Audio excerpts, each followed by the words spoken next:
আমি দুলাভাইকে জিজ্ঞেস করলাম, এত রাতে আপনি আমার রুমে কিসের জন্য? দুলাভাই বলল, তুই এখন কোনো কথা বলবি না, চুপচাপ শুয়ে পড়ো। দুলাভাই এই কথা বলে আমার ওড়নাটা সরিয়ে দিয়ে যা করেছিল তা শুনলে তোমরা ঠিক থাকতে পারবে না। তাহলে আসল ঘটনাটা শুরু করি। আমার নাম কল্পনা, থাকি ময়মনসিংহ শহরে। একদিন এক বান্ধবী, নাম সবিতা, বলল, এই আমি আগামী ছুটিতে বড় আপার বাসায় যাব, তুই যাবি আমার সাথে। কল্পনা আপা এখন কোথায় থাকে তা বললি না আগেই, কিভাবে বলি যাব কিনা? ও হ্যাঁ, এই দেখ, আসল কথাই বলা হয়নি, শোন, বড় আপা এখন চট্টগ্রাম থাকে। যাবি? হ্যাঁ যেতে পারি, যদি মাকে রাজি করাতে পারিস। ঠিক আছে, সে ভার আমার। সত্যিই কলেজ বন্ধ হবার পর বাসায় ফিরে এলাম। বিকেলে সবিতা এসে হাজির। মায়ের কাছে বসে অনেকক্ষণ ভূমিকা করে আসল কথা বল, খালাম্মা আমি পরশু দিন চট্টগ্রাম যাব। বড় আপার বাসায় কল্পনাকে আমার সাথে যেতে দিবেন না? কল্পনা কিভাবে যাবে? আমি রাজি হলেও ওর বাবা দিবে না। তাছাড়া তুমি কার সাথে যাবে? কেন, দাদা নিয়ে যাবে। আমি কয়েকদিন থাকব, দাদা আমাকে রেখে চলে আসবে, আবার বড় আপার সাথে আমরা ফিরব। কয়দিন থাকবে? বেশি না, মাত্র 1 সপ্তাহ। ও, কল্পনা আসবে? হ্যাঁ, আপনি একটু বলেন খালুকে। আচ্ছা দেখি। শেষ পর্যন্ত বাবা রাজি হলেন।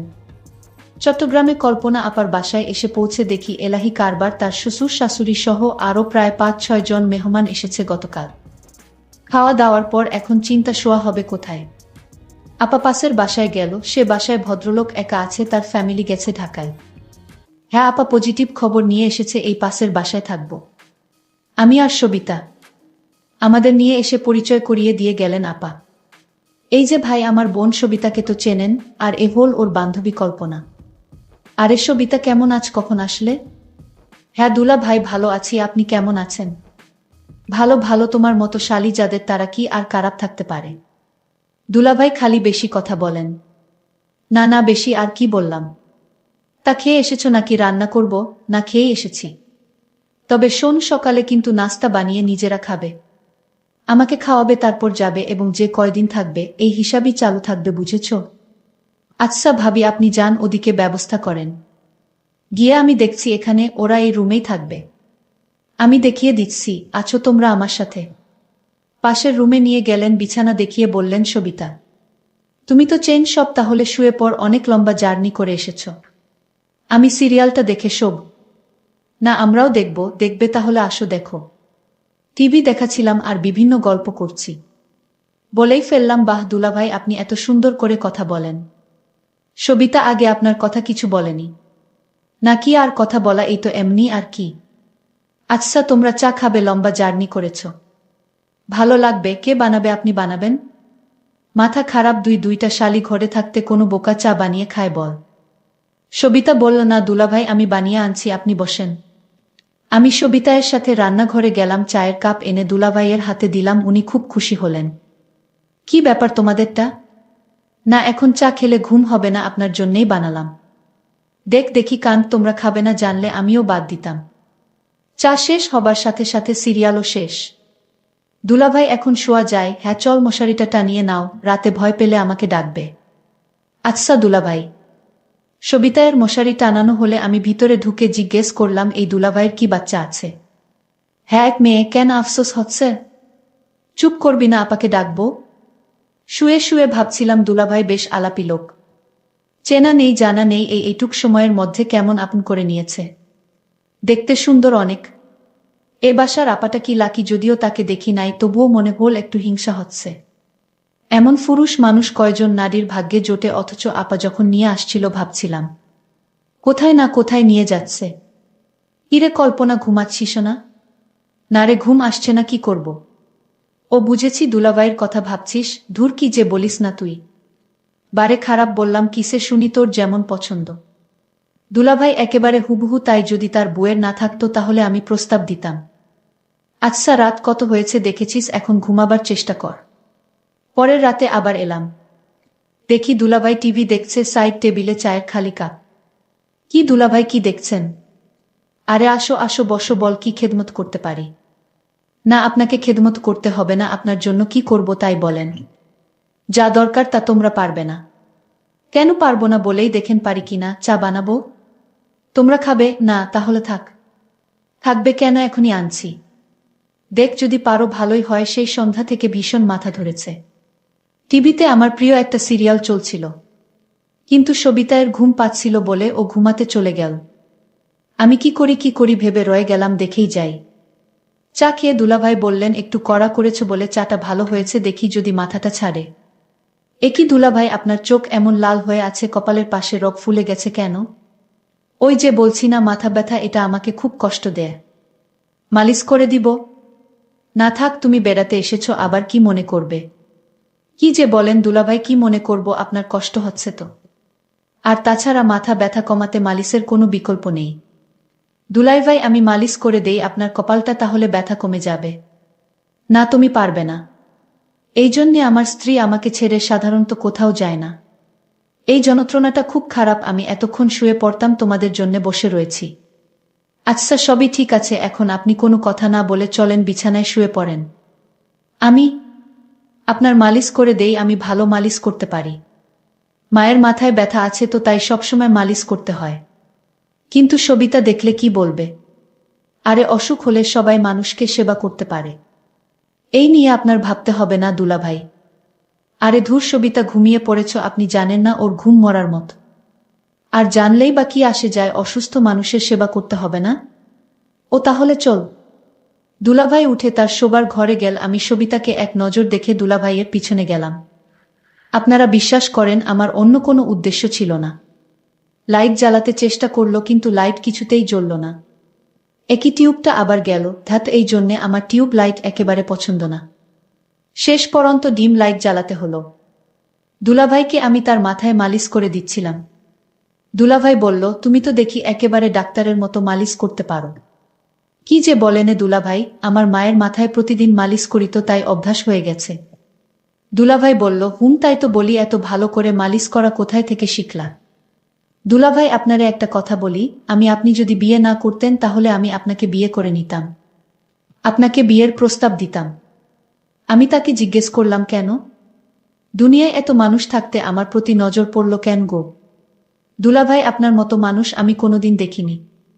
আপনি যেমন সুন্দর তেমন আপনার কথাবার্তা। আপনি যাকে বিয়ে করেছেন সে তো ভাগ্যবতী। আরে, তুমি যা মনে করছো তা না। তুমি হয়তো ভাবছো আমি বিয়ে করে অনেক ভালোই আছি, কিন্তু আমার মনের অবস্থা তুমি জান না। আমি আসলে এই সংসার নিয়ে ভালো নেই। তোমার ভাবির আচার আচরণ তেমন একটা ভালো না। তোমার ভাবি আমায় তেমন পছন্দ করে না। আমি বললাম, দুলাভাই, আপনি কি বলেন এসব? আপনার মতো একটা সুদর্শন মানুষকে ভাবি পছন্দ করে না? এটা কি করে হয়? আমার এই কথাটা বিশ্বাস হচ্ছে না দুলাভাই। তুমি যদি বিশ্বাস না করো তাহলে আমার করার কিছু নাই। আমি সত্যি বলছি, আমি আসলে তোমার ভাবিকে নিয়ে ভালো নেই। আচ্ছা দুলাভাই, আজ ঘুমান, আমি আমার রুমে গিয়ে ঘুমাই। ঠিক আছে, কাল কথা হবে। আর আমি তো আছি, সবিতা যতদিন আছে। আমি তাকে ডাক দিলাম আর বললাম, শোন, তুমি যে আমার মাথা ব্যথা দূর করেছ তাই তোমাকে অসংখ্য ধন্যবাদ। আরে দুলাভাই, আপনি আমাকে ধন্যবাদ দিয়ে ছোট করবেন না, কারণ আমি তো রোগী মানুষের সেবা করেছি। সমস্যা নাই, কাল আবার কথা হবে। তাহলে আমি এখন যাই। আচ্ছা ঠিক আছে, যাও। পরের দিন রাতে আমি আমার শালীকে বললাম, আজ আমার সাথে দেখা করো রাতে। আমি বললাম, ঠিক আছে দুলাভাই, আপনি রুমে যান, আমি আসব। আমি আমার রুমে গেলাম। আজ আমার মাথা ব্যথা তেমন নাই। তারপরও আমি ভাবলাম কল্পনাকে দিয়ে। আমি কল্পনা মানে আমার শালীর জন্য অপেক্ষা করতে লাগলাম, কিন্তু কল্পনা আজ কিছুতেই আসছে না। আমি ভাবতে লাগলাম, আজ কল্পনা আসলে আমি তার কাছে থেকে আমার মনের চাওয়াটা পূর্ণ করে নিব। আমি ভাবতে লাগলাম কিভাবে কি করা যায়। কল্পনা কি আমার কথায় রাজি হবে নাকি অন্য কাউকে বলে দিবে? কারণ আমার খুব ভয় হচ্ছে, যদি আমার স্ত্রী কিছু জানে তাহলে আমার 12টা বেজে যাবে। আর তাই যা করতে হবে খুব ভেবে চিন্তে করতে হবে। আমি কল্পনাকে আস্তে করে ডাক দিলাম, কল্পনা, এইদিকে আসো তো, তোমার সাথে জরুরি কথা ছিল। আমি বললাম, দুলাভাই আসছি। আমি দুলাভাইয়ের ডাক শুনে তার রুমে গেলাম। আমি বললাম, দুলাভাই, চা করে দিব। দুলাভাই বলল, তোমার হাতের চা খেলে আমার মাথা ব্যথা ভালো হয়ে যায়। তাই নাকি দুলাভাই? তুমি এমন ভাব করছো মনে হয় কিছুই তুমি জান না। দুলাভাই, আমি সব জানি, এমনি আপনার সাথে মশকরা করছিলাম। আরে তুমি আমার সাথে মশকরা করো, কিন্তু আমার মনের ভিতর তো কোনো শান্তি নাই। দুলাভাই আপনি চাইলে আপনি মনে শান্তি পেতে পারেন। আমি বললাম কিভাবে পাবো? তোমার ভাবি যে অহংকারী মানুষ, তার কাছ থেকে ভালো কিছু পাওয়া সম্ভব না। এরই মধ্যে আমার স্ত্রী বাসায় হাজির। তুমি চলে আসছো, তুমি না বলেছিলে আরো 2 দিন তোমার বাপের বাড়িতে থাকবে? আরে আমি এতদিন থাকলে তোমার কষ্ট হতে পারে, আর তাই ভাবলাম চলে যাই। আমি ভাবির ব্যবহার তো খারাপ দেখলাম না। ভাবি বলল, এই 2 দিন তুমি কেমনে আছো, কি করছো, ঠিকমতো খাওয়া দাওয়া করছো কিনা তা নিয়ে আমি মহা দুশ্চিন্তায় ছিলাম। আর তাই তো কোনো কিছু না ভেবে চলে আসলাম। যাক, ভালোই করেছে, তোমার ছোট বোন আসছে, তুমি আর কয়দিন থাকলেই হতো।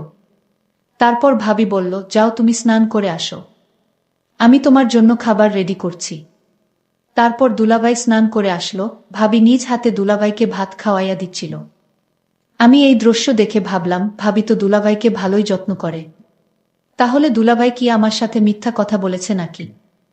আর দুলাভাই আমার সাথে মিথ্যা কথা বলবে কেন?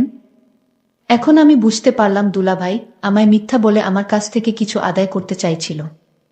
যাই হোক, দুলাভাইয়ের মক্কল বুঝতে আর আমার বাকি রইল না। আমি রাতে আমার রুমে খাওয়া দাওয়া শেষ করে সবাই ঘুমাতে গেলাম।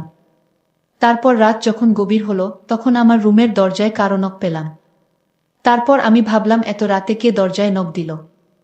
আমি কিছুটা ভয় পেলাম। তারপর আমি আস্তে আস্তে বিছানা থেকে উঠলাম আর দরজার কাছে গেলাম। তারপর মনে সাহস নিয়ে রুমের দরজাটা খুলে দিলমা। তারপর যাকে দেখলাম সে আর কেউ না, সে আমার দুলাভাই। আমি দুলাভাইকে বললাম, আপনি এত রাতে আমার রুমে কিসের জন্য? দুলাভাই বলল, ওই দিন তোমায় বলেছিলাম যে আমার কপালে সুখ নেই, আমার মাথা প্রচণ্ড ব্যথা করছে, অথচ তোমার ভাবিকে বললাম আমার মাথা ব্যথা করছে, একটু মালিশ করে দাও।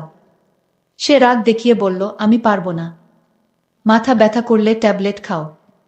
কিন্তু ট্যাবলেটে তো আমার মাথা ব্যথা সারে না। তোমার ভাবির আচার ব্যবহার আমার কাছে কিছু ভালো লাগে না। আমি দুলাভাইকে বললাম, তাহলে এখন আমি আপনার জন্য কি করতে পারি দুলাভাই? উনি বলল, তুমি তো ভালো মালিশ করতে পারো, তাই বলছিলাম। আমার মাথায় প্রচুর ব্যথা করছে, তুমি আমার মাথায় মালিশ করে দিলে ব্যথাটা কমে যাবে। তুমি যদি আমায় একটু সাহায্য করো। তখন কল্পনা বলল, করে দিতে পারি, তবে একটা শর্তে দুলাভাই। আমি কল্পনাকে বললাম, কি শর্ত তোমার? আমি তোমার সকল কথায় রাজি আছি। দুলাভাই আপনি অদ্ভুত মানুষ, আগে আমার শর্তটা তো শুনবেন, তারপর আপনার কথা রাখব। দুলাভাই তখন বলল, কি শর্ত শুনি বলো। আমি বললাম, দুলাভাই আপনি ভাবির সাথে রাতে যা করেন, আমিও আপনার কাছ থেকে তা পেতে চাই। আমি কল্পনার কথা শুনে অনেক অবাক হলাম, আমার অনেক খুশি হলাম মনে মনে। আমি বললাম, ও এই কথা ঠিক আছে, আমি তোমার কথায় রাজি। তারপর আমি কল্পনাকে বললাম, কখন তোমার কথা রাখতে হবে? আমি বললাম, এই মুহূর্তে এবং এখনই। তারপর দুলাভাই বলল, তাহলে শুয়ে পড়ো। আমি বিছানায় শুয়ে পড়লাম। তারপর দুলাভাই আমার বিছানায় এসে বসল, আর আমার ওড়নাটা সরিয়ে দিয়ে যা করেছিল তা আমি তোমাদের পরের পার্টে বলবো। আজকেই এই পর্যন্তই, সবাই ভালো থাকবেন, সুস্থ থাকবেন। সবাইকে ধন্যবাদ।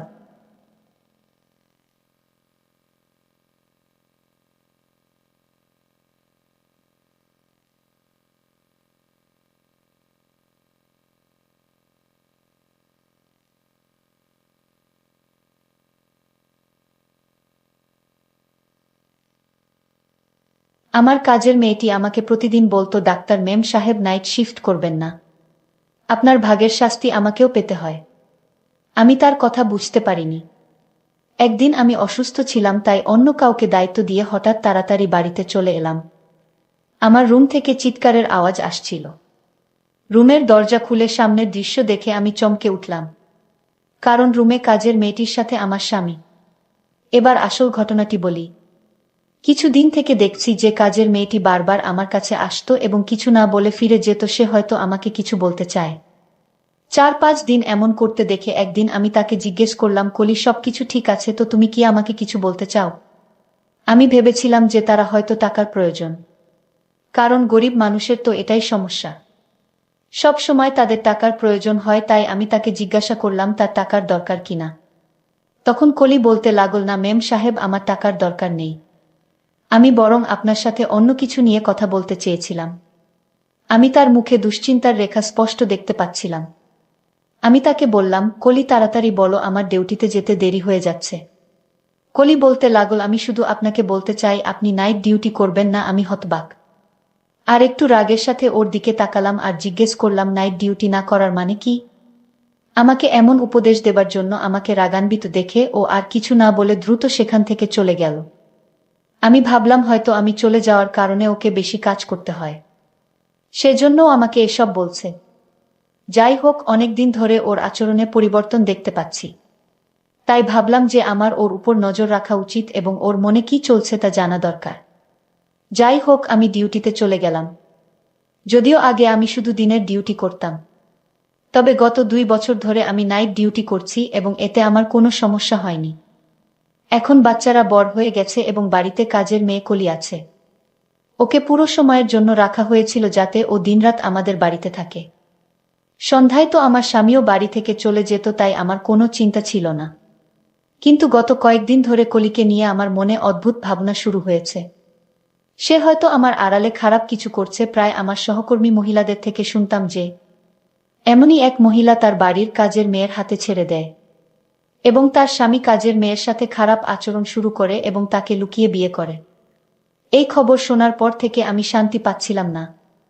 একদিকে আমার স্বামীর প্রতি আমার পূর্ণ বিশ্বাস ছিল যে আমার স্বামী আমার সাথে এমন কিছু করবে না, এবং কাজের মেয়েটির উপর বিশ্বাস ছিল কারণ সে খুব ভদ্র। কিন্তু আবার ভাবলাম যে কারো বদলাতে সময় লাগে না। আমি আমার স্বামী এবং কাজের উপর নজর রাখার সিদ্ধান্ত নিলাম। আমি সকালে দেরি করে উঠতাম। আমি ভাবলাম যে আমার নিজেই উঠে তার জন্য নাস্তা তৈরি করা উচিত। কিন্তু সারা রাত ডিউটি করার পর এমন ক্লান্ত হয়ে যেতাম যে 5টায় বাসায় ফিরে গভীর ঘুমে তলিয়ে যেতাম আর উঠতে ভাল লাগত না। দুপুর 2টায় ওঠার পর লাঞ্চ করে আমার প্রাইভেট রুমে বসে থাকতাম। চাকরির পাশাপাশি আমি একটি প্রাইভেট ক্লিনিকও খুলেছিলাম যেখানে আমি গরিব মানুষের চিকিৎসা বিনামূল্যে করতাম।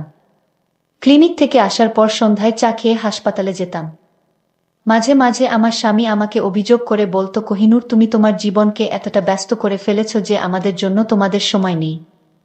আমিও তোমাকে ভালোবাসি এবং তোমার প্রয়োজন অনুভব করি। কিন্তু আমার স্বামী খুব ভালো ছিল। আমি তাকে খুব তাড়াতাড়ি মানিয়ে নিতাম এবং ও আমার অসুবিধা বুঝত। জীবন একই রুটিনে চলছিল। কিছুদিন শান্তিতে কেটে গেল। আমি তেমন কিছু দেখতে পেলাম না, তাই আমি কিছুটা নিশ্চিত হলাম। কিন্তু একদিন কলি আবার আমার কাছে এসে বলল, মেম সাহেব, আপনি আমার কথা শুনুন। দিনের বেলায় আপনার ডিউটি করিয়ে নিন, তাহলে আপনার শাস্তি আমাকে ভোগ করতে হবে না। এবারও খুব রেগে বলেছিল এবং কথা শেষ করেই সেখান থেকে চলে গেল। ওর কথা শুনে আমি হতবাক হয়ে গেলাম যে আমার ভাগের শাস্তি মানে কি?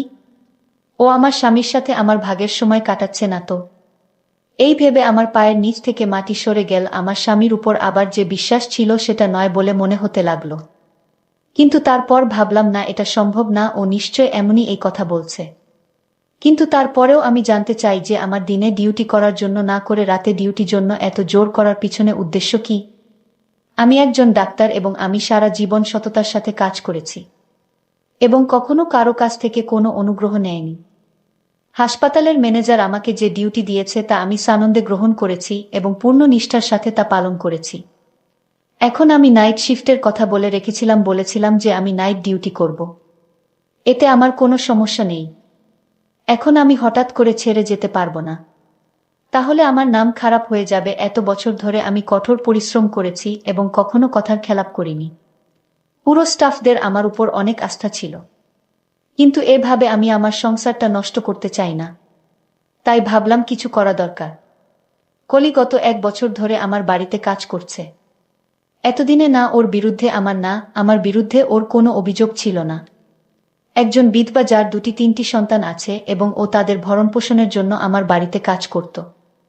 আমি চাকরির প্রথম দিনই তাকে বলেছিলাম যে তোমাকে এখানে 24 ঘন্টা থাকতে হবে। ওই সন্তানের নিয়ে কোনো চিন্তা ছিল না, কারণ ওর সন্তানের দেখাশোনা করার জন্য ওর বাবা মা ছিল এবং তারা গ্রামে থাকতেন। ও একাই আমাদের বাড়িতে থাকতো। ওরা বেতন পেত, তা ওর গ্রামে পাঠিয়ে দিত। যদিও আমি ওকে অনেকবার বলেছিলাম যে তুমি চাইলে তোমার সন্তানদের এখানে নিয়ে আসতে পারো, তুমি যেখানেই থাকো তোমার সন্তানরাও সেখানে থাকবে। কিন্তু কেন জানি না ও রাজি ছিল না। ওর সাথে সময়টা ভালোই যাচ্ছিল আজ পর্যন্ত। ও কখনো কারো বিরুদ্ধে অভিযোগ করেনি। কিন্তু এখন গত কয়েকদিন ধরে খেয়াল করছি ওর আচরণ অদ্ভুত হয়ে গেছে। প্রতিবারই ও আমাকে একই কথা বলতে থাকল, ম্যাম সাহেব দিনের বেলা আপনার ডিউটি নিয়ে নিন, আর রাতে বাসায় থাকুন। আমি কিছুই বুঝতে পারছি না রাতে বাসায় কি এমন হয় যার কারণে ও এত ঘাবড়ে যায়। এবং আমাকে এই কথা বলে একদিন এমন হল যে আমি ডিউটিতে ছিলাম, এমন সময় হঠাৎ একজন নার্স আমার কাছে এসে বলল যে অনেক দূর থেকে একজন মহিলা আপনার সাথে দেখা করতে এসেছে। আমি জিজ্ঞাসা করলাম সে কি রোগী, কারণ এই সময় আমার ডিউটি ছিল। তখন সে বলল না, তিনি আপনার কোনো আত্মীয়। এই সময় আমার কোনো আত্মীয় আমার সাথে দেখা করতে ডিউটিতে আসতে পারে। ভাবতে ভাবতে বের হলাম, বাইরে গিয়ে দেখি একজন অচেনা মহিলা দাঁড়িয়ে আছে। আমি বিরক্ত সাথে তার দিকে তাকিয়ে জিজ্ঞেস করলাম, কে আপনি এবং আমার সাথে দেখা করতে চাইছেন কেন? তুমি কি ডাক্তার নিপুণ? আমি বললাম, হ্যাঁ আমি ডাক্তার নিপুণ। আমার কথা শুনে সে হঠাৎ তার মোবাইলের ক্যামেরা বের করে আমার ছবি ক্লিক করেই হঠাৎ পালিয়ে গেল। আমি কয়েক সেকেন্ডের জন্য বুঝতে পারিনি কি হলো ব্যাপারটা, এবং যখন বুঝতে পারলাম তখন সে আমার থেকে দূরে পালিয়ে গেছে। আমি তার পিছনে জোরে দৌড়ালাম যাতে তাকে জিজ্ঞেস করতে পারি কেন সে আমার ছবি তুলেছে এবং সে কে। কিন্তু সে খুব দ্রুত ছুটতে ছুটতে আমার নাগালের বাইরে চলে গিয়েছিল। আমি ফিরে এসে ভাবতে লাগলাম, এবং ভগবান, আমার সাথে এসব কি হচ্ছে? কে এই মহিলা? তার কেন এখানে এসেছিল কে জানে? আমার কিছু একটা গড়বড় মনে হচ্ছে, যেন খারাপ কিছু হতে চলেছে। আমার ষষ্ঠ এনজিও বারবার আমাকে সংকেত দিচ্ছিল যে সম্ভবত আমার জীবনে কিছু খারাপ ঘটনা ঘটতে চলেছে। আমি এটা জানতাম যে আমি আমার ফ্যামিলি, কারণ রাতে ডিউটি করে খুব ক্লান্ত হয়ে পড়তাম আর সকালে দেরি করে ঘুম থেকে উঠতাম। আমি যখন ঘুম থেকে উঠি তখন আমার স্বামী অফিসে চলে গেছে, এবং রাতে যখন আমি ডিউটিতে যাই তখনও সে অফিস থেকে আসে না। অদ্ভুত জীবন হয়ে গেছে। অনেকদিন আমার স্বামীর সাথে কথাও হচ্ছিল না। আমি এটা অনুভব করতে পেরে সাথে সাথে মোবাইল বের করে আমার স্বামীকে কল করলাম। ভাবলাম অন্তত ফোনে কথা বলি, কিন্তু সে আমার ফোন ধরছে না। তখন আমি তার অফিসের নম্বরে কল করি এবং তার কলিগ আমাকে বলেন যে তিনি গত কয়েকদিন ধরে অফিসে আসছেন না। তার কথা শুনে আমি অবাক হয়ে গিয়েছি, সে অফিসে যাচ্ছে না। এই বিষয়ে আমার কোনো ধারণাই ছিল না। কিন্তু আশ্চর্যের বিষয় হলো যে সে প্রতিদিন অফিসের জন্য বাড়ি থেকে বের হতেন। তাহলে তিনি অফিসের নাম করে কোথায় যেতে পারেন? পরের দিন ছুটি নেওয়ার কথা ভাবলাম। আমি যখন বাড়িতে এই কথাটা জানালাম তখন সবাই খুব খুশি। বিশেষ করে কাজের মেয়ে কলির চোখে মুখে খুশির ছাপ ফুটে উঠল। রাতে খাবার খেয়ে বাইরে হাঁটতে বের হলে দেখলাম কলি কারো সাথে ফোনে কথা বলছে, আর কাউকে বলছে মেম সাহেব আজকে বাড়িতে আছেন। আজ আমার কপাল ভালো, নইলে তো তার ভাগের শাস্তি পেতে আমি হয়তো মরেই যেতাম। আমি যখন তার কাছে গেলাম সে হঠাৎ ঘাবড়ে গিয়ে ফোন কেটে দিল। আমি যখন তাকে জিজ্ঞেস করলাম তার সাথে কথা বলছে, সে বলল কারো সাথে নয়, শুধু মাকে ফোন করেছিলাম। সন্তানদের খবর নেওয়ার জন্য এখন কলির প্রতি আমার সন্দেহ বেড়ে গেল। হয়তো সে কোনো ঘোট পাকাচ্ছে অথবা আমার কাছ থেকে বড় কিছু লুকাচ্ছে। এটা তো নয় যে সে কোনো অন্যায় কাজে জড়িয়ে পড়েছে। ভাবলাম আজকে বাড়ি থেকে দেখবে এখানে কি এমন হয়, কিন্তু আমার চোখে কিছুই করল না। সবাই আরামে শুয়ে পড়ল। আমার ছুটির কথা শুনে আমার স্বামী খুব খুশি হয়ে বললেন, কতদিন হয়ে গেল আমরা একসাথে সময় কাটানোর সুযোগ পাইনি। আমিও বুঝতে চেষ্টা করলাম সে কি সত্যিই খুশি, নাকি শুধু খুশির ভান করছে। তাই সন্দেহের চোখে তার দিকে তাকালাম যে এটা সম্ভব কিনা যে আমি বাড়ি ছাড়ার পরে তার এবং কাজের মেয়েটির মধ্যে কোনো সম্পর্ক আছে কিনা। সেজন্য মেয়েটি আমাকে বলে যে আপনি বাড়িতে থাকুন, আমার একটি মেয়ে এবং একটি ছেলে আছে। মেয়েটি স্কুলে পড়ে এবং ছেলেটি ছোট ছিল এবং সেই স্কুলে যেত বাড়িতে। আমরা এই কজন ছিলাম, তাই আমার ধারণা ছিল বাড়িতে শুধু একটা কাজের মেয়ে যথেষ্ট। তাই কলি ছাড়া আর কাউকে কাজে নেওয়ার জন্য ভাবিনি। আমি এক দুবার পরিবারের সদস্যদের অন্য কোনো কাজের মেয়ে নেওয়ার কথা বলেছিলাম। তখন সবাই কলির অনেক প্রশংসা করে বলতো যে ও একা থাকলেও আমাদের কোনো সমস্যা হয় না, তাহলে অন্য কাজের মেয়ে নেওয়ার কি দরকার। আমিও স্বস্তি পেলাম, কিন্তু গত কয়েকদিন ধরে আমি লক্ষ্য করেছিলাম যে কলি আর আমার মেয়ে শান্তা একে অপরের সাথে আরও বেশি ঘনিষ্ঠ হতে শুরু করেছে। শান্তা সারাক্ষণ কলির আশেপাশে থাকত। এটা দেখে আমার খুব অদ্ভুত লাগত যে কেন কলিকে এত ভালোবাসতে শুরু করল।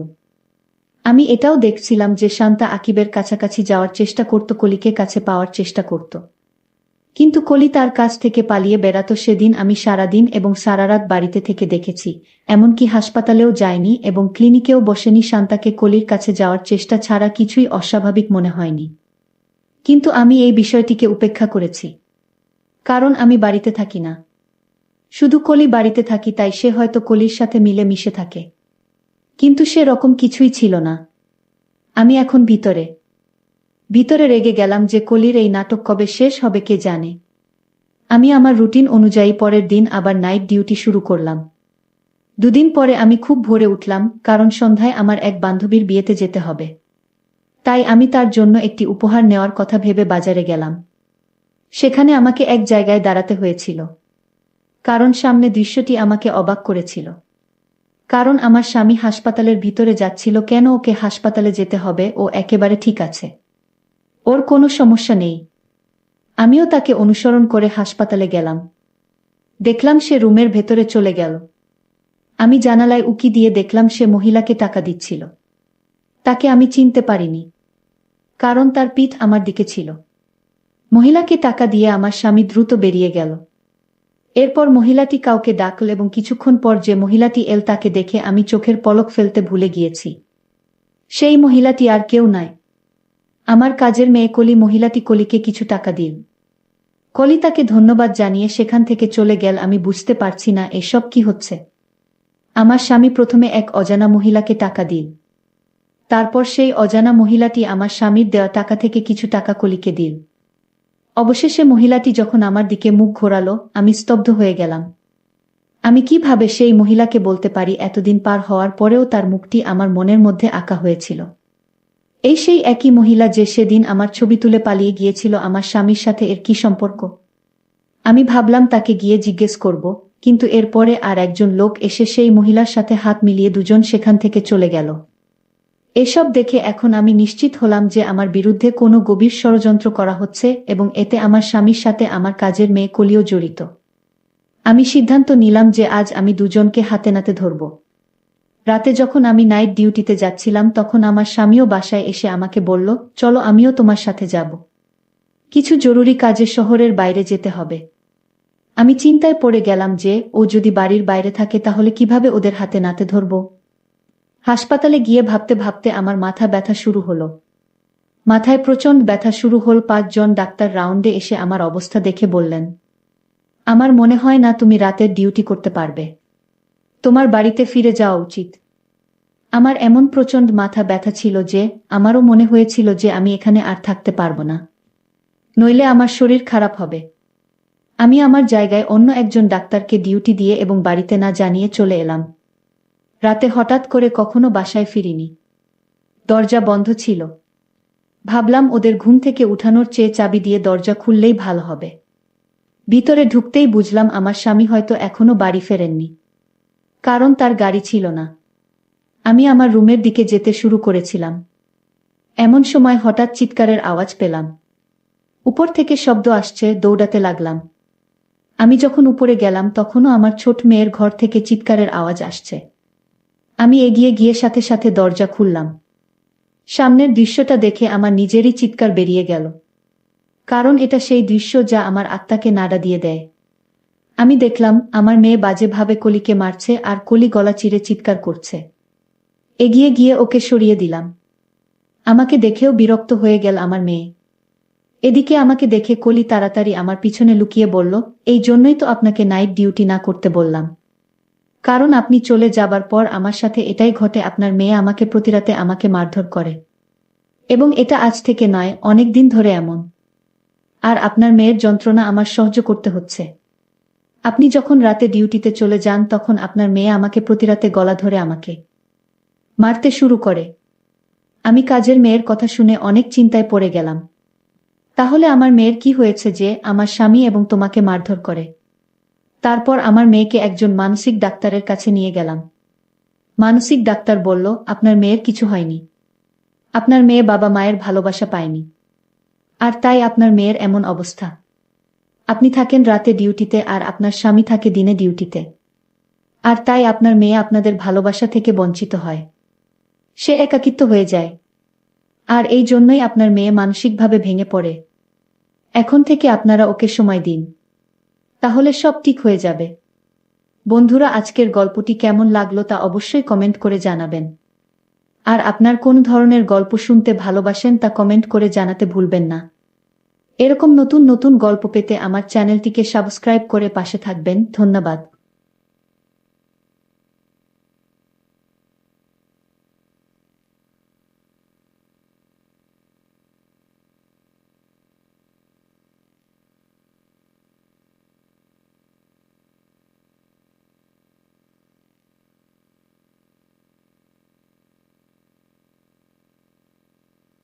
আমার স্বামী বিদেশে যাওয়ার পর থেকে আমার ছোট দেবর বাড়ির সব কাজের দায়িত্ব নিয়েছে। বাড়ির ছোটখাটো কাজ, যেমন মেশিন ঠিক করা, বিদ্যুতের কাজ, সবই ওর উপর। একদিন আমার সেলাই মেশিনে কাপড় আটকে গেল। নিজেই চেষ্টা করলাম ঠিক করতে, কিন্তু কিছুতেই ঠিক হচ্ছিল না। বেশ খানিকটা বিরক্ত হয়ে আমি আমার দেবরকে ডেকে নিলাম।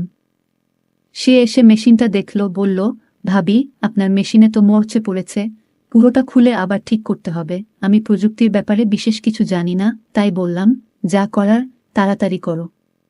আমার অনেক কাজ আছে, শুধু এটুকুই বললাম, যা করতে হবে করে নাও। সে কিছু সময়ের জন্য বাইরে চলে গেল, হয়তো কোনো সরঞ্জাম বা অন্য কিছু আনতে। কিছুক্ষণ পরে সে ফিরে এলো এবং বলল, চলুন ভাবি। তার মুখে সামান্য হাসি ছিল, কিন্তু তার চোখে একটা অদ্ভুত ঝিলিক দেখলাম, যা আমার ঠিক বোঝা গেল না। এই কথা শুনে আমি একটু বিভ্রান্ত হয়ে গেলাম, কারণ সে আমাকে তার ঘরে নিয়ে যেতে চাইল। আমি যখন তার ঘরে গেলাম তখন দেবর। আমার নাম পূজা, আমার বয়স 28 বছর। আমি দেখতে অনেক সুন্দর ছিলাম, গায়ের রং ছিল ফর্সা। আমার স্বামী বিদেশে যাওয়ার পর আমার দেবর সব সময় আমার সাথেই থাকত। দিন দিন তার ব্যবহার অনেকটা পরিবর্তন হতে থাকে। একদিন সে আমাকে এমন কিছু বলল, যা শুনে আমি তো অবাক হয়ে গেলাম। বন্ধুরা, আজকের গল্পটা অনেক বেশি স্পেশাল। আশা করছি তোমাদের ভালো লাগবে। গল্পগুলো ভালো লাগলে ভিডিওটি লাইক, শেয়ার এবং চ্যানেলটি সাবস্ক্রাইব করো প্লিজ। বিয়ের পর থেকেই সংসারে টানাপোড়েন ও প্রতিদিনের খরচের বোঝা ধীরে ধীরে আমার উপর পড়তে শুরু করল। বাড়ির অবস্থাও এমন ছিল না যে কোনো সাহায্য ছাড়া চলতে পারব। বাধ্য হয়ে একদিন নিজেকে বললাম, কিছু একটা করতে হবে। যদিও আমি পড়াশোনায় তেমন কিছু জানি না, কোথাও চাকরি পাওয়া সম্ভব ছিল না, তাই ভাবলাম মহল্লার মহিলাদের কাপড় সেলাই করা শুরু করব। পুরনো সেলাই মেশিনটা, যা বিয়েতে পাওয়া দান উপহার হিসেবে এক কোণায় পড়েছিল, তা পরিষ্কার করতে লাগলাম। এরপর পাড়ায় জানিয়ে দিলাম, যাদের কাপড় সেলাই করতে হবে তারা আমার সাথে যোগাযোগ করতে পারে। ধীরে ধীরে খবর ছড়াতে লাগল, আর কিছু দিনের মধ্যেই বেশ কয়েকটি অর্ডার আসা শুরু হলো। পাড়ার মহিলারা তাদের সালোয়ার, ওড়না, ব্লাউজ সেলাই করাতে আমার কাছে আসতে লাগল। কাজটা ভালোভাবে করতে শিখে গেলাম, আর এই সেলাইয়ের মাধ্যমেই সংসারের খরচ চালাতে শুরু করলাম। সেলাই করতে করতে প্রায় আমার বাড়িতে মহিলারা ভিড় করত। কারো মাপ নেওয়া, কারো ফিটিং ঠিক করা, কেউ আবার পুরনো কাপড় নতুন ফ্যাশনে সেলাই করাতে চাইত, আর কেউ কেউ শুধুই মন খুলে গল্প করতে আসত। ধীরে ধীরে এই সেলাইয়ের কাজের সঙ্গে তাদের সঙ্গেও এক ধরনের সম্পর্ক গড়ে উঠল। তারা আমাকে তাদের মনের কথা বলত, সমস্যার কথা শেয়ার করত।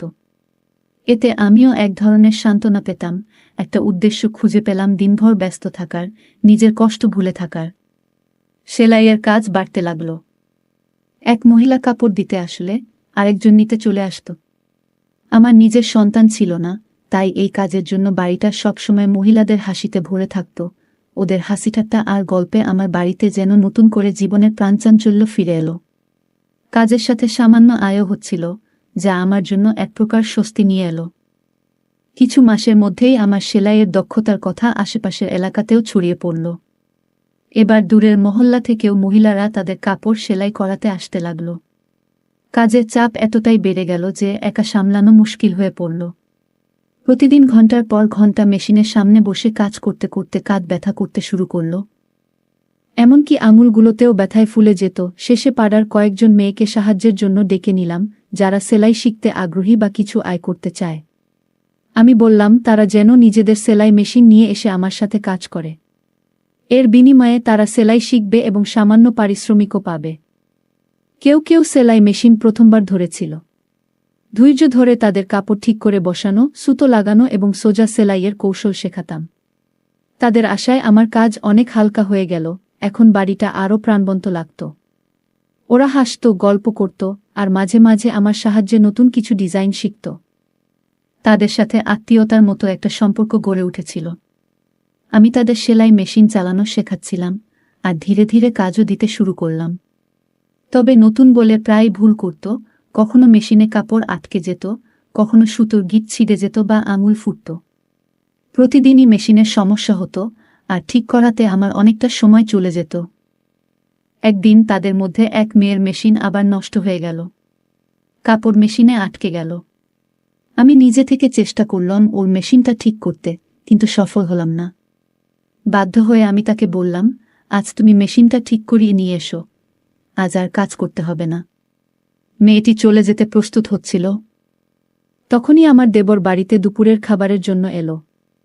আমি রান্নাঘরে গিয়ে তার জন্য খাবার গরম করতে লাগলাম।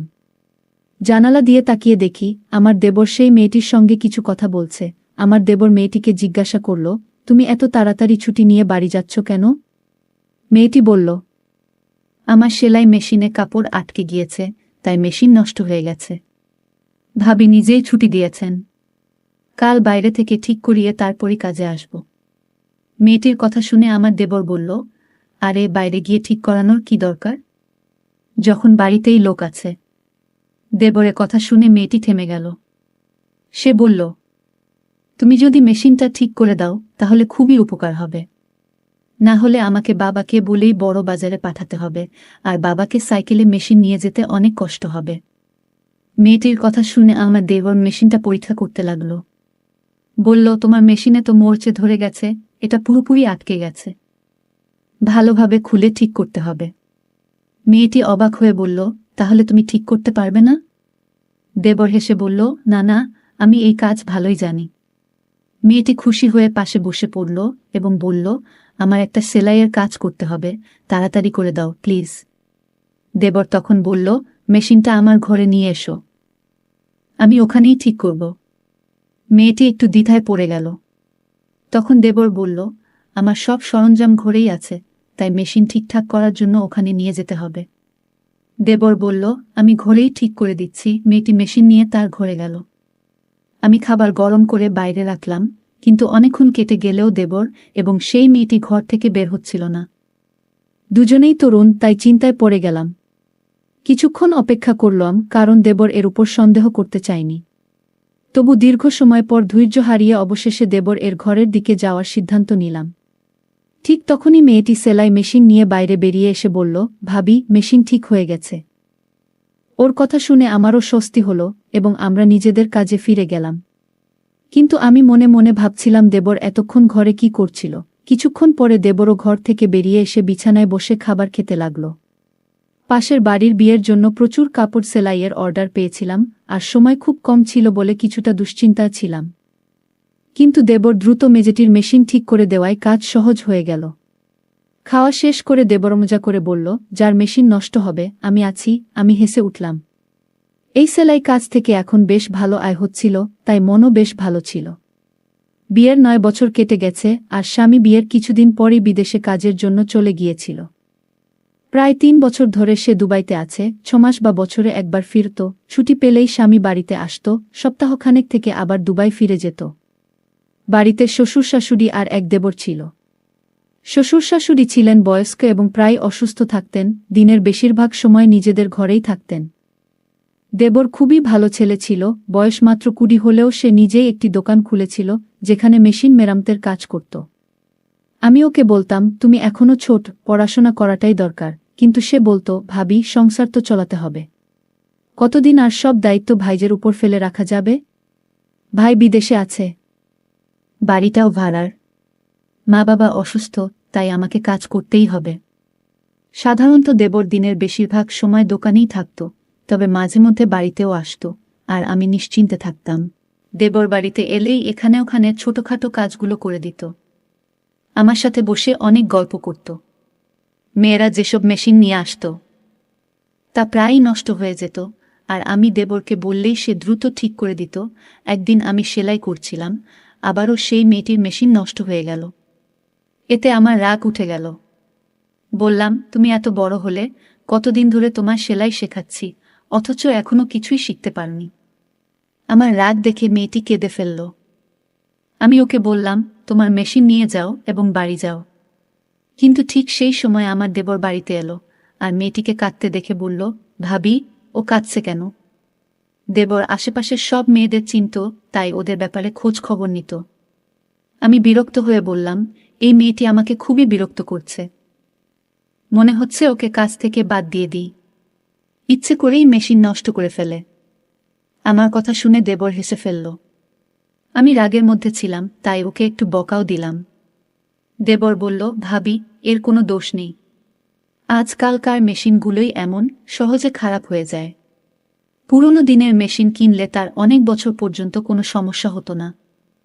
এখন তো সবকিছুই লোকাল মানের। দেবরের কথা শুনে আমি ওর দিকে তাকালাম। সে তখন পকেট থেকে মোবাইল বের করে বলল, ভাবি, দাদার কল এসেছে, আপনি কথা বলবেন? আপনার রাগও মিটে যাবে। স্বামীর কথা শুনে আমি হেসে ফেললাম। দেবর খুবই দুষ্ট ছিল, মাঝে মাঝেই আমাকে মজা করত। আসলে কয়েকদিন ধরে আমার স্বামীর সাথে কথাই হয়নি। হয়তো কাজের জন্য ব্যস্ত ছিল। প্রায় প্রতিদিনই দেবরকে বলতাম, দাদার সাথে একটা কল লাগিয়ে দাও, কিন্তু সে প্রতিবারই বলতো, ভাবি, আজ মোবাইলে টাকা নেই, কাল কথা বলিয়ে দেব। তবে বেশ কিছুদিন পার হয়ে গেলেও সে কলটা করে দেয়নি। হয়তো সত্যিই ওর মোবাইলে টাকা ছিল না। কিন্তু আজ দেবর আমাকে মোবাইলটা ধরিয়ে দিতেই সবকিছু ভুলে গেলাম। মোবাইল হাতে নিয়ে নিজের ঘরে গিয়ে স্বামীর সঙ্গে কথা বলতে শুরু করলাম। বহুদিন ধরেই কথা হচ্ছিল না, তাই অনেক প্রয়োজনীয় কথা বলার ছিল। প্রায় 15 মিনিট পর কথা শেষ করে যখন কল কাটতে যাচ্ছিলাম, তখন স্বামী বললেন, মা বাবার সাথেও একটু কথা বলিয়ে দাও। আমি মোবাইলটি নিয়ে শ্বশুর শাশুড়ির ঘরে গিয়ে আমার স্বামীর সঙ্গে কথা বলালাম। তারা বেশ খুশি হলেন। সেখান থেকে বেরিয়ে এসে দেখলাম দেবর বাইরে নেই। এক মেয়ে বলল, ও এখনও তানিয়ার মেশিন ঠিক করছে, আর ওর ঘরের দিকে ইশারা করল।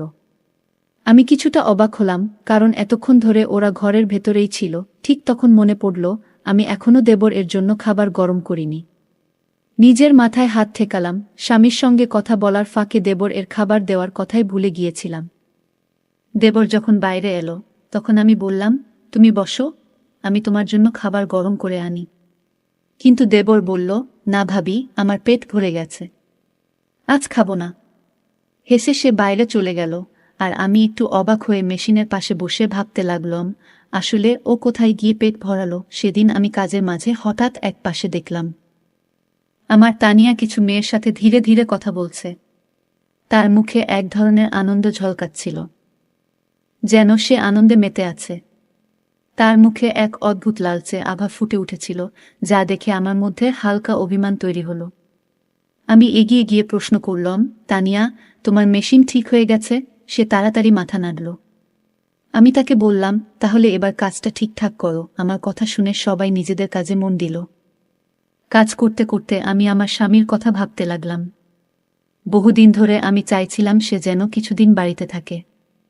আমার মন খুব চেয়েছিল তাকে বাড়িতে দেখতে, কিন্তু সে বলতো, যদি বাড়িতে আসি তাহলে বেশ কিছু খরচ হবে, তাই কিছুদিন না আসাই ভালো। আমি জানতাম সে আমাদের ভবিষ্যতের জন্য প্রতিটি টাকার হিসাব করছে, যাতে আমাদের ভবিষ্যৎ আরও ভালো হয়।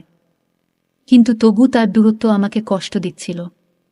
মনে মনে ভাবতাম, সে যদি প্রতিদিন বাড়ি ফিরত, আমার সাথে থাকত, তাহলে কেমন হতো। আমি চাইতাম সে বাড়ি ফিরুক, হয়তো কম আয় হবে, কিন্তু সে পাশে থাকলে সবকিছু সহজ হতো। তাই আমি চুপচাপ সেলাইয়ের কাজে মন দিতাম। সেলাই করার মাধ্যমে কিছু আয় করতে পারছিলাম, যা ঘরের খরচের কিছুটা সাপেক্ষে সহায়ক হতো। আমি যা উপার্জন করতাম তা শাশুড়ির হাতে তুলে দিতাম, এতে সবার মুখে হাসি ফুটে উঠত, আর আমার সময়টাও ভালো কেটে যেত। সেলাইয়ের কাজে নিয়োজিত মেয়েদের মেশিনগুলো প্রায়শই নষ্ট হয়ে যাচ্ছিল। অনেকবার বুঝিয়ে বলেছিলাম, মেশিনগুলো ঠিকভাবে চালানো শিখতে হবে, কিন্তু প্রতিদিনই কারো না কারো মেশিনে কোনো না কোনো সমস্যা দেখা দিত। ভাবছিলাম, যদি মেশিন ঠিক করার কাজটাও শিখতে পারতাম তাহলে কেমন হতো। কিন্তু আমি তেমন শিক্ষিত নই, তাই এ ধরনের কাজ শেখার সাহস পাইনি। এই মেশিনগুলো আগে আমার শাশুড়ি চালাতেন, তিনি আমাদের সংসারের খরচ মেটানোর জন্যই সেলাই করতেন। কিন্তু আমার বিয়ের পরপরই শাশুড়ি অসুস্থ হয়ে পড়লেন, আর তখনই আমার স্বামী বিদেশে চলে গেলেন। আমি তখন ভাবলাম, সেলাইয়ের কাজটি আমিই করব, এতে সংসারের জন্য কিছু টাকা আসবে। কিন্তু বুঝতে পারিনি যে এর সাথে কিছু বাড়তি সমস্যাও আসবে। সে দিনটাতে আমার খুব ভালো লাগছিল কারণ সকালে আমার স্বামীর ফোন এসেছিল। স্বামীর খবর পেয়ে মনটা খুশিতে ভরে গিয়েছিল। তবে কাজের মধ্যে ঠিক তখনই আমাদের পাড়ার এক মহিলা এলেন।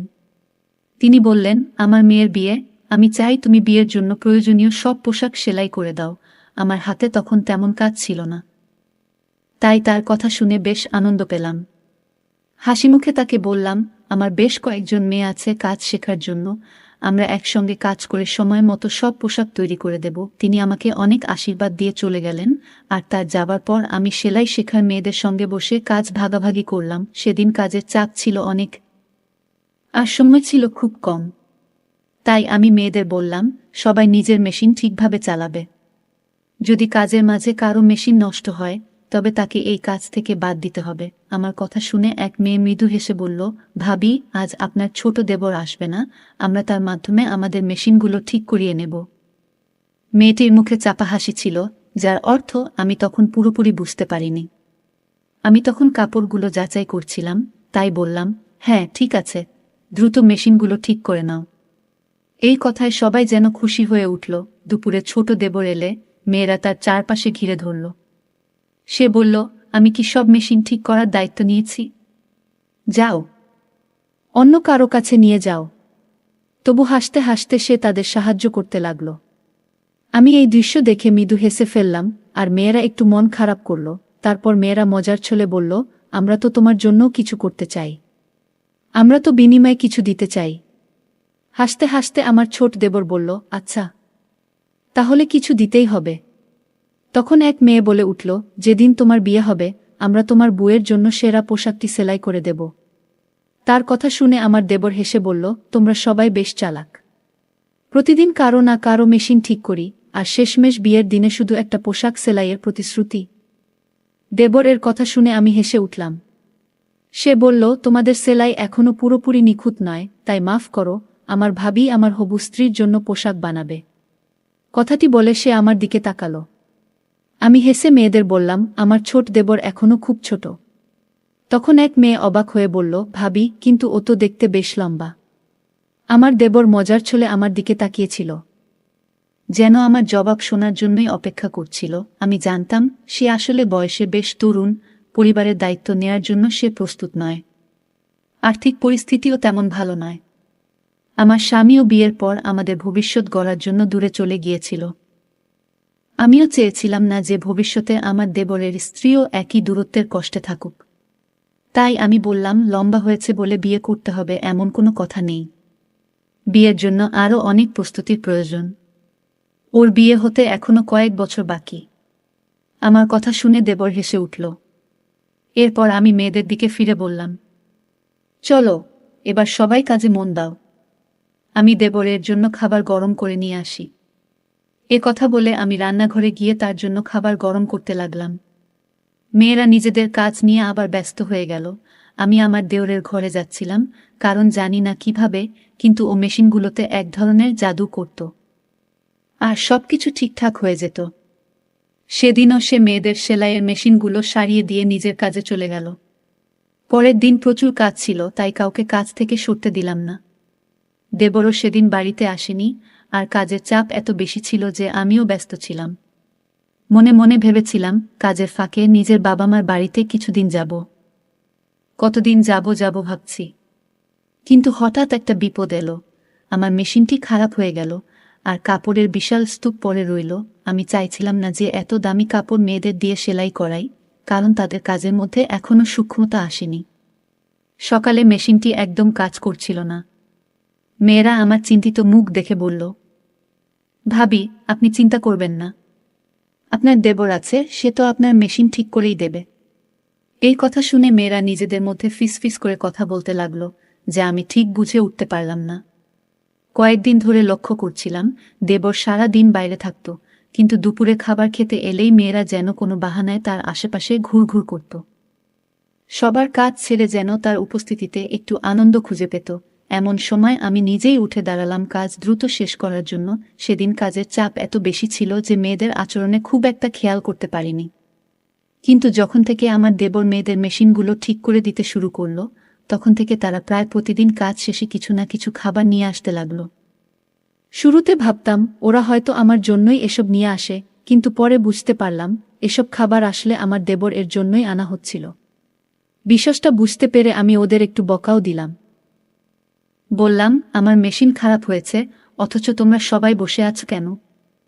আমার কথা শুনে তারা চুপচাপ নিজেদের কাজে ফিরে গেল, আর আমি অপেক্ষা করতে লাগলাম দেবর কখন বাড়ি ফিরে আসবে। দুপুরেই তার বাড়ি ফেরার কথা, কিন্তু তখন পর্যন্ত ধৈর্য ধরে অপেক্ষা করতে লাগলাম। আমার কাছে কোনো মোবাইল ছিল না, আর আমি মোবাইল চালাতেও জানতাম না। তাই ফাঁকা সময়টা কাটানোর জন্য রান্নাঘরে গিয়ে কিছু সবজি কেটে বসেছিলাম। তখনই শুনতে পেলাম তানিয়া মৃদু স্বরে আরেক মেয়েকে বলছে, ভাবির বদলে যদি আমার মেশিনটাই আজ নষ্ট হতো। কথাটা শুনে আরেক মেয়ে চুপিসারে হাসি চেপে ফেলল, আর আমি তানিয়ার দিকে অবাক হয়ে তাকিয়ে রইলাম। ওর চোখে এক ধরনের আকাঙ্ক্ষা ছিল। হঠাৎ মনে পড়ল তানিয়ার মেশিনই প্রথম নষ্ট হয়েছিল, আর সেই কারণেই আমার দেবর তার মেশিন ঠিক করার জন্য নিজের ঘরে নিয়ে গিয়েছিল। এই পুরো ব্যাপারটা আমাকে একটু চিন্তায় ফেলে দিয়েছিল। দুপুরের দিকে আমার দেবর বাড়ি এলো। আমি তার জন্য অপেক্ষা করছিলাম। সে বাড়িতে পা রাখতেই আমি বললাম, আজ আমার সেলাই মেশিনটা নষ্ট হয়ে গেছে, তাড়াতাড়ি এটা ঠিক করে দাও। আমি মেশিনের দিকে ইশারা করলাম, আর সে একবার আমার দিকে তাকিয়ে মেশিনের কাছে গেল। আমি বললাম, আগে ঠিকঠাক কাজ করছিল, কিন্তু আজ সকালে দেখি কাপড় আটকে যাচ্ছে।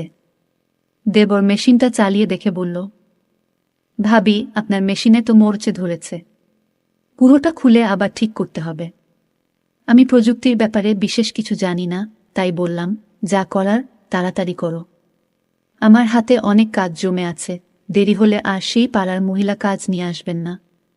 আমার কথা শুনে দেবর আশ্বস্ত করে বলল, ভাবি, আপনি চিন্তা করবেন না, আমি আছি তো, আমি ঠিক করে দিচ্ছি। এটা বলেই দেবর মেশিনের বিভিন্ন অংশ খুলতে শুরু করল।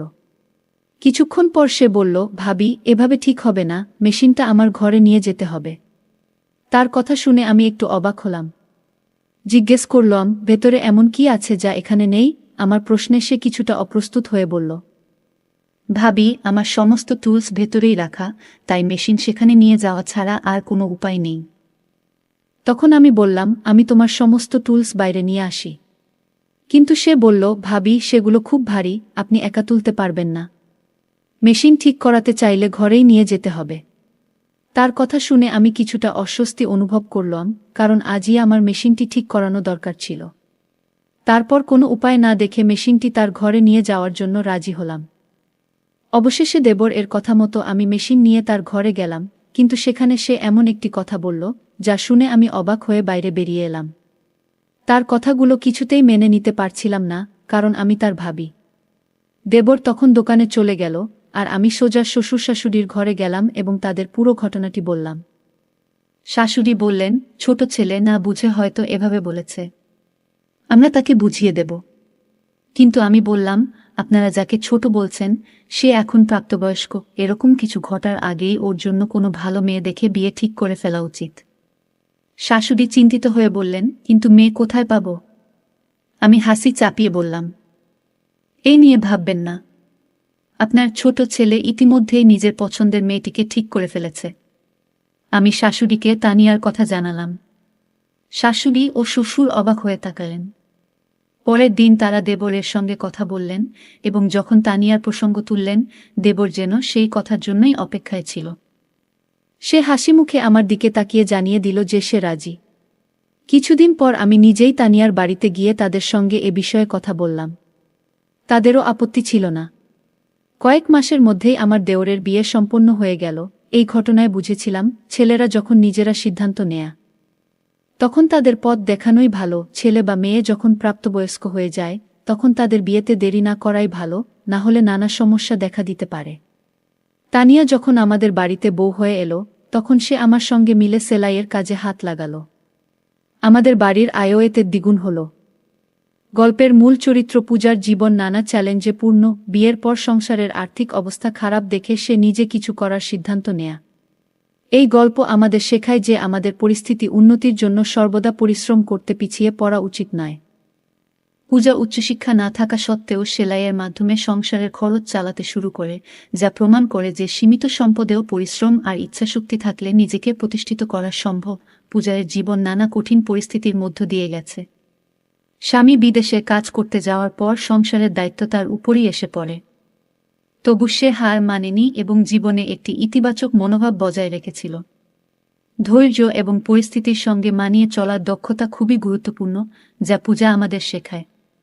সে আমাদের দেখায় যে কঠিন পরিস্থিতিতেও ইতিবাচক থেকে সমাধান খুঁজে বের করা যায়। সেলাইয়ের কাজ বাড়তে থাকলে পূজার মাথায় পাড়ার মেয়েদের সাহায্য নেওয়ার ভাবনা আসে। সে তাদের সেলাই শেখায় এবং আয়ের সুযোগ দেয়। এতে বোঝা যায় আশেপাশের মানুষদের সহায়তা করলে অনেক সমস্যা সহজে সমাধান করা যায়। পূজা এই উদ্যোগের মাধ্যমে অন্যদের আয়ের পথ তৈরি করে, যা অনুপ্রেরণামূলক। গল্পে পূজার দেবরও পরিবারের দায়িত্বশীল সদস্য। সে পড়াশোনার পরিবর্তে কাজকে প্রাধান্য দেয়, সংসারের খরচে সাহায্য করতে। এতে বোঝা যায় সময় ও পরিস্থিতির প্রয়োজনে সঠিক সিদ্ধান্ত নেওয়া জরুরি। মানুষের জীবনে সঠিক অগ্রাধিকার নির্ধারণ গুরুত্বপূর্ণ। পূজা কাজের মেয়েদের প্রতি সংবেদনশীল ও দায়িত্বশীল ছিল। শুধু সেলাই শেখানো নয়, তাদের ছোটখাট সমস্যা বোঝারও চেষ্টা করত। তার এই গুণ শেখায় অন্যের অনুভূতি সম্মান করা সঠিক মানবিক সম্পর্ক গড়তে সহায়ক। চ্যালেঞ্জ আসলেও পূজা আত্মসম্মান বজায় রেখে কাজ চালিয়ে গেছে এবং অন্যদের সহায়তা নিয়ে নিজেকে দুর্বল মনে করেনি। এটি বোঝায় আত্মসম্মান ও আস্থাই সাফল্যের মূল। পূজার স্বামী দূরে থাকলেও তার দেবর পাশে থেকেছে, যা শেখায় পরিবারের সহায়তা জীবনের অনেক সমস্যাই সহজ করে তোলে। পূজার সেলাইয়ের কাজ বাড়লে সে আশপাশের মেয়েদের কাজে যুক্ত করে, যা সহযোগিতার মনোভাবের উদাহরণ। এভাবে সে নিজের উন্নতির পাশাপাশি তাদের জীবিকাও রক্ষা করে। গল্পটি শেখায় যে এগিয়ে যেতে সঠিক সিদ্ধান্ত ও সহানুভূতি গুরুত্বপূর্ণ। পূজার কাজে আশেপাশের মহিলারা যুক্ত হওয়ায় তার ঘর শুধু সেলাইয়ের জায়গা নয়, সমস্যাগুলো শেয়ার করার স্থানও হয়ে ওঠে। এটি সমাজে সংযোগ ও সহযোগিতার বার্তা দেয় এবং ঐক্য বজায় রাখা উচিত। পূজার গল্প শেখায় যে আমাদের লুকিয়ে থাকা প্রতিভা চিনে কাজে লাগালে তা এগিয়ে চলার পথ হতে পারে। সে সেলাইকে আর্থিক বাধ্যবাধকতা থেকে সুযোগে রূপান্তরিত করেছে, যা চ্যালেঞ্জে সুযোগ খোঁজার প্রেরণা দেয়। এই গল্প থেকে শেখা যায় পরিশ্রম, ধৈর্য, সহযোগিতা, আত্মমর্যাদা এবং ইতিবাচকতার সাথে আমরা কঠিন পরিস্থিতি মোকাবিলা করতে পারি। সম্পর্কের গুরুত্ব ও সমাজের সংযোগ আমাদের সবার জন্য একটি ভালো জীবন গড়ে তুলতে সাহায্য করে। বন্ধুরা, যদি এই গল্পটি ভালো লেগে থাকে তাহলে দয়া করে ভিডিওটি লাইক করুন এবং আমাদের চ্যানেলটি সাবস্ক্রাইব করুন। ধন্যবাদ। দেখা হবে আমাদের পরবর্তী ভিডিওতে।